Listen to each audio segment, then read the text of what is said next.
Bonjour chers camarades boursicotteurs, j'espère que vous allez bien parce que la journée d'aujourd'hui a probablement donné la nausée à tous ceux qui s'intéressent aux crypto-monnaies. Pour ceux qui étaient sur une autre planète aujourd'hui, la cryptosphère a été victime d'un flash crash qui pourrait se poursuivre au cours des prochains jours. Ce matin, le Bitcoin, l'Ethereum, le Cardano et pratiquement toutes les autres crypto-monnaies se sont mises à chuter fortement. Le Bitcoin qui était à plus de 52 500 $ ce matin a piqué du nez pour chuter de 17 % à l'intérieur de quelques minutes et se retrouver brièvement à 43 000 $ avant de rebondir autour des 46 000 $.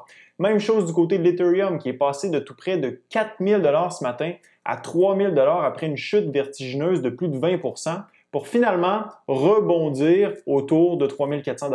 Du côté de Cardano, la crypto-monnaie est passée de pratiquement 3 $ pour tomber à 2 $ et rebondir à 2,40 $. La beauté du marché des crypto-monnaies, c'est que le libre marché règne en roi et maître. Vous pouvez transiger 24 heures sur 24, 7 jours sur 7 à partir de n'importe où sur la planète, en autant que vous avez accès à Internet. Et par contre, vous devez assumer 100% des risques. Il n'y a rien pour vous sauver lorsque le marché chute et on l'a vu ce matin.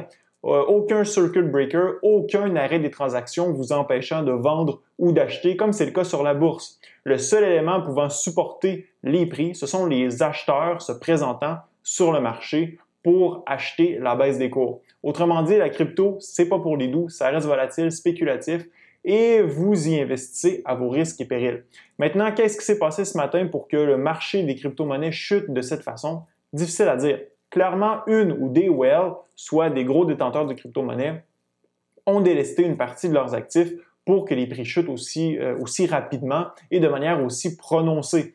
À un certain moment, plusieurs plateformes américaines telles que Coinbase, Gemini et Webull étaient complètement gelées et ne permettaient plus à leurs clients de transiger. Si vous voulez une plateforme fiable qui fonctionnait ce matin, je vous invite d'ailleurs à vous inscrire à Virgo CX à partir du lien dans la description de ma vidéo et vous obtiendrez 30 $ si vous ouvrez un compte et y déposez 100 $.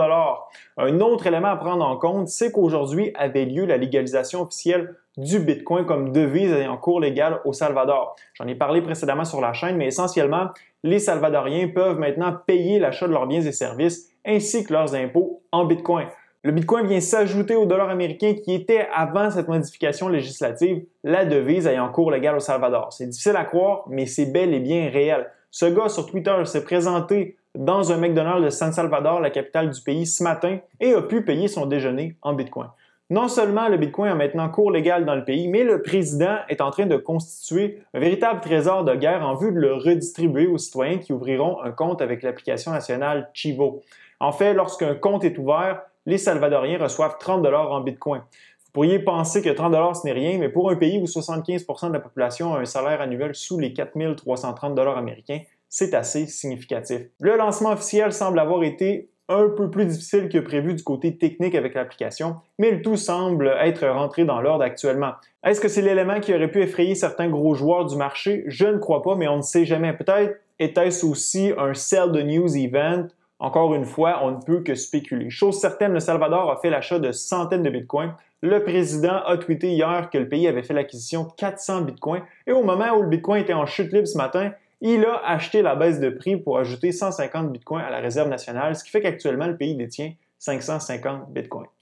De façon générale, le fait que le bitcoin soit reconnu et accepté au Salvador me semble une nouvelle positive pour le pays, mais aussi pour le bitcoin. Maintenant, si je reviens au flash crash de ce matin, on peut dire qu'environ la moitié des pertes de la journée ont été récupérées jusqu'à maintenant. Pour ma part, j'en ai profité aujourd'hui pour gratter les fonds de tiroir et j'ai acheté la baisse de prix. J'aime beaucoup l'Ethereum ces temps-ci et je vais tenter de profiter de toute nouvelle baisse de prix si ça arrive. C'est possible que la chute se poursuive, on est à l'abri de rien. Dans tous les cas, je m'en balance, j'ai pas l'intention de vendre pour les 10 prochaines années. Enfin, laissez-moi savoir dans la zone commentaire si vous avez profité de la baisse d'aujourd'hui ou si vous pensez que la chute va se poursuivre. Ce fut un plaisir d'être avec vous. À la prochaine.